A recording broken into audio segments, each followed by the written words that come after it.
તમને અગર માથાનો દુખાવો વારંવાર થતો હોય, બરાબર છે, અને ક્યારેય પણ તમને એવું લાગે કે ભાઈ અત્યારે માથાનો દુખાવો વધી રહ્યો છે, આમાં માથાનો દુખાવો તાત્કાલિક તમારે બંધ કરવો છે, હું એક નુસ્ખો, એક ક્રિયા તમને બતાવું છું, નુસ્ખો નહીં પણ એક ક્રિયા બતાવું છું કે જે ક્રિયા કરીને તમે 100% તમારા માથાના દુખાવાને 2 થી 5 મિનિટમાં જ શાંત કરી શકો. ઘણા લોકો છે રોજે રોજ ગોળીઓ ખાઈને પોતાના માથાના દુખાવાને શાંત કરવાની કોશિશ કરતા હોય છે, પણ એનાથી ઉલટું આપણા શરીરમાં ગંભીર નુકસાન થતું હોય છે.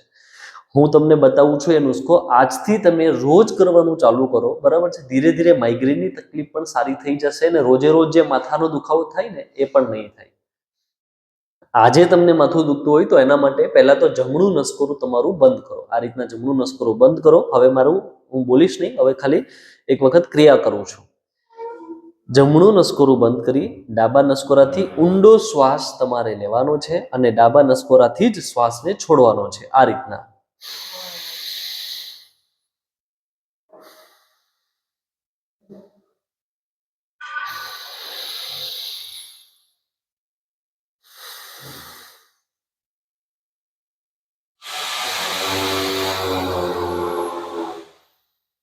આ રીતે તમારે 2 થી 3 મિનિટ માટે રોજ કરવાનું છે, અથવા તો જ્યારે માથું દુખે ત્યારે 3-4 મિનિટ તમે આ રીતના કરી નાખો.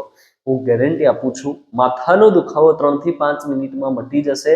ના માટે તો થોડું લાંબો સમય તમે કરી શકો, આનાથી કોઈ નુકસાન નથી, ગજબનો ફાયદો છે અને 100% આનાથી તમને ફાયદો થશે જ.